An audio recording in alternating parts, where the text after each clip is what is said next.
역대하 24장 내용은 요아스 왕이 다스린 것에 관한 내용들을 우리에게 전달해 주고 있습니다.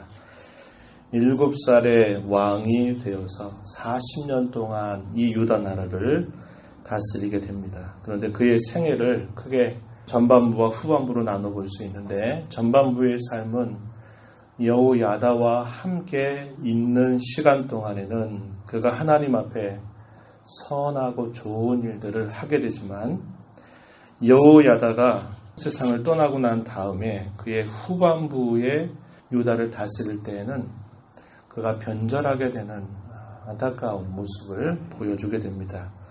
본문 15절부터 마지막 절 내용은 그가 변절한 그 모습에 관한 기록을 남겨주고 있습니다. 먼저 우리가 전반부에 그가 어떻게 하나님 앞에 선을 행하며 살았는가 하는 말씀을 잠시 살펴보면은 2절 말씀에 가서 보시면, 제사장 여호야다가 세상에 사는 모든 날에 요아스가 여호와 보시기에 정직하게 행하였다, 이렇게 말했습니다. 또 뒤로 14절 가서도 보면, 14절 끝에 가서 보면 또 이렇게 말하죠. 여호야다가 세상에 사는 모든 날에 여호와의 전에 항상 번제를 드렸더라. 여호야다가 살아있는 동안에 하나님을 섬기는 그들의 태도와 자세가 한결같았고 신실했다라는 내용들을 요약해 주고 있습니다. 여호야다는 어린 나이에 왕이 된 이 요아스 옆에서 그를 잘 보좌해서 그 나라가 하나님 앞에 바르게 세워지기를 대단히 힘썼던 것을 우리가 살펴볼 수 있게 됩니다. 앞에서 우리가 읽었던 말씀처럼 이 여호사밧과 아합 왕과 사이에 혼인관계로 묶여지게 되면서 이 유다 나라가 좋은 영향을 받는 게 아니라 당시에 타락한 북이스라엘 나라의 종교 형태를 본받게 되면서 급격하게 이 유다 나라가 위기를 맞게 되었던 것을 너무나 잘 알았던 여호야다는 요아스가 성장해서 그가 결혼할 때 이 혼인을 잘해야 될 것이 중요하다 하는 것을 그는 잘 알았을 것입니다. 그래서 오늘 우리가 읽은 본문 3절 말씀에 가서 보면은 이렇게 말합니다. 여호야다가 그를 두 아내에게 장가들게 하였더니 자녀를 낳았더라.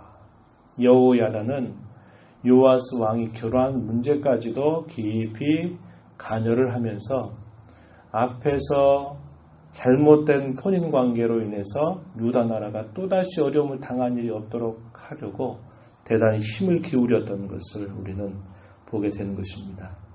마찬가지죠. 오늘날 우리의 자녀들이 신앙 안에서 잘 만나서 결혼하는 게 대단히 중요함을 보게 되죠.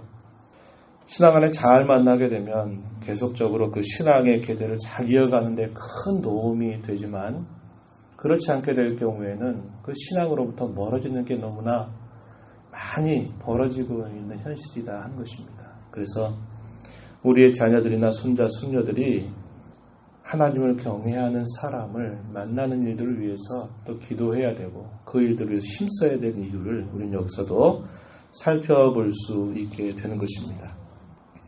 요아스가 함께 있을 때 했던 아주 선한 일은 뭐냐면, 당시에 성전이 대단히 어려움 가운데 놓여 있었다고 하는 겁니다. 보수할 필요성이 있을 만큼 굉장히 상황이 좋지 않았다는 것을 알려줍니다. 본문 7절 가서 한번 보시면은, 악한 여인 아달랴의 아들들이 하나님의 전을 파괴하였다, 이렇게 말하고, 여호와의 전의 모든 성물들을 바알들을 위해서 사용하였다, 이렇게 말합니다. 성전이 있긴 했지만 그것은 그냥 남아있는 하나의 건물처럼 여겨졌던 것을 우리가 볼 수 있습니다.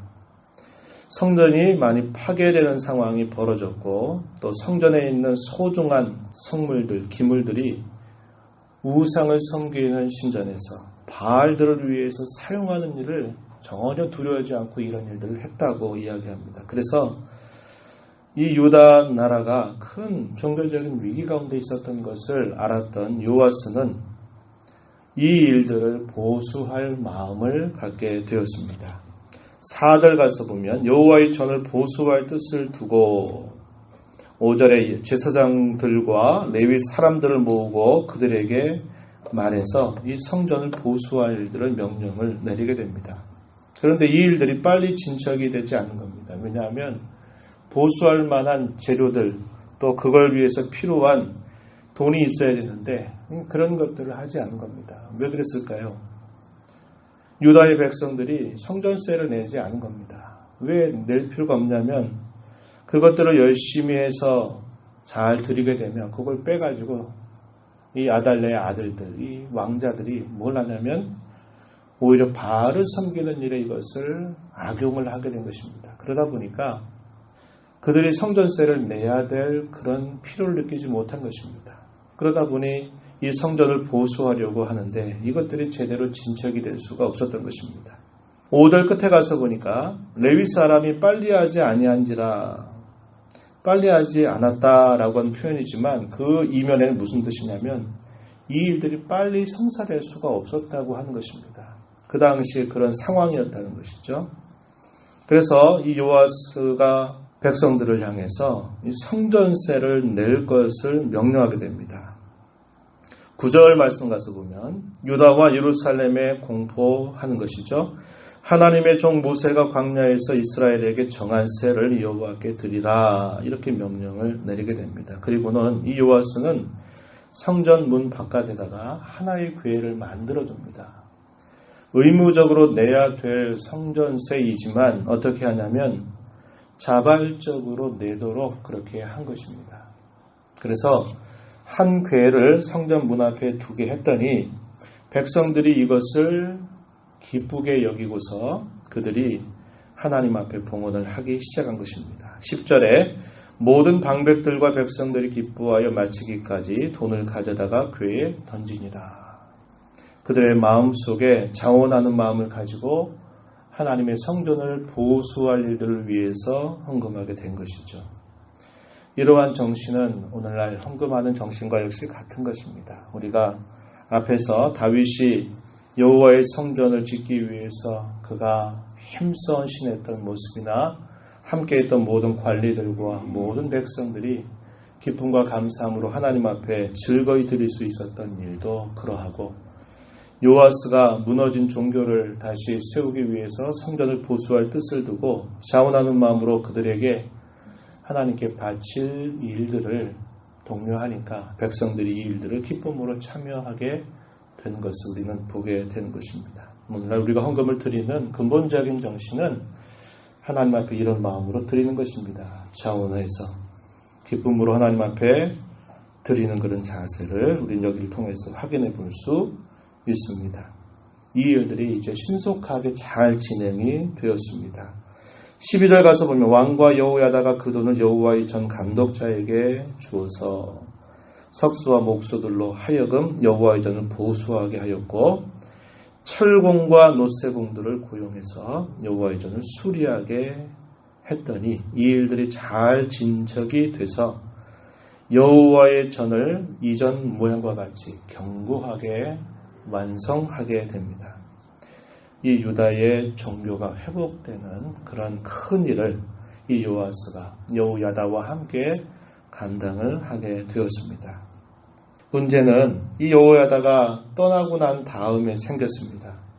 17절 18절 말씀에 잠시 보면 이렇게 말합니다. 여호야다가 죽은 후에 유다 방백들이 와서 왕에게 절하매 왕이 그들의 말을 듣고 그의 조상들이 하나님 여호와의 전을 버리고 아세라 목상과 우상을 섬겼으므로 그 죄로 말미암아 진노가 유다와 예루살렘에 임하였다. 이렇게 표현해 줍니다. 여호야다가 떠나고 난 다음에 그가 그 곁에 있었던 신하들의 말을 듣고는 하나님을 섬기는 길에서 급격하게 돌아서서 하나님을 향한 변절자가 되어 버렸다고 이야기를 해주게 됩니다. 우리는 이걸 통해서 이 여호야다가 곁에 있었을 때와 없었을 때의 이런 큰 차이가 벌어지는 것들을 보게 되죠. 우리는 사람과의 만남을 통해서 끊임없이 살아가게 됩니다. 그럴 때 한번 주위를 둘러보십시오. 내가 가까이 하는 사람이 나에게 신앙을 독려해서 하나님 앞에 나를 세우는 일에 도움을 주는 사람인지 그렇지 않은 사람인지를 잘 돌아보는 자세를 가져야 되겠고, 나는 또 내 곁에 있는 사람들에게 나는 어떤 사람인가를 한번 생각해 보아야 합니다. 내가 내 곁에 있는 사람에게 선한 영향력을 줘서 신앙을 북돋아주는 사람인지, 아니면 그 신앙으로부터 멀어지게 하는 사람인지를 우리 이걸 통해서 돌아봐야 됩니다. 왜냐하면 우리는 이 땅에 살아가면서 수많은 사람들과 얽혀설켜 살아가면서 관계를 맺게 되거든요. 그렇다면 영향을 받기도 하고 영향을 주기도 하는 삶을 살아가게 돼요. 그럴 때 돌아보는 것입니다. 또 우리는 이걸 통해서 우리의 신앙을 점검해 볼 필요가 있는 것입니다. 내 신앙은 하나님 앞에 홀로 잘 서 있는가를 돌아봐야 한다는 것입니다. 영향을 안 받을 수는 없지만 그 영향 때문에 하나님과의 근본적인 관계가 흔들려 버린다면 그것은 여전히 신앙이 제대로 정립된 것이 아닌 것입니다.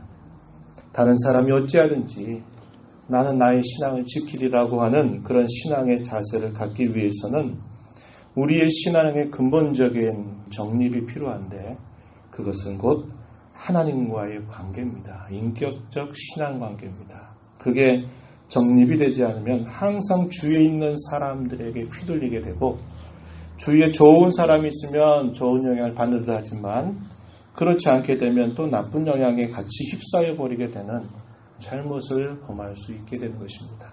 그래서 여러분, 신앙을 꼭 점검해 봐야 됩니다. 너희가 믿음 가운데 서 있는가 너희 자신을 시험해서 너희의 신앙을 점검하라고 이야기하는 것입니다.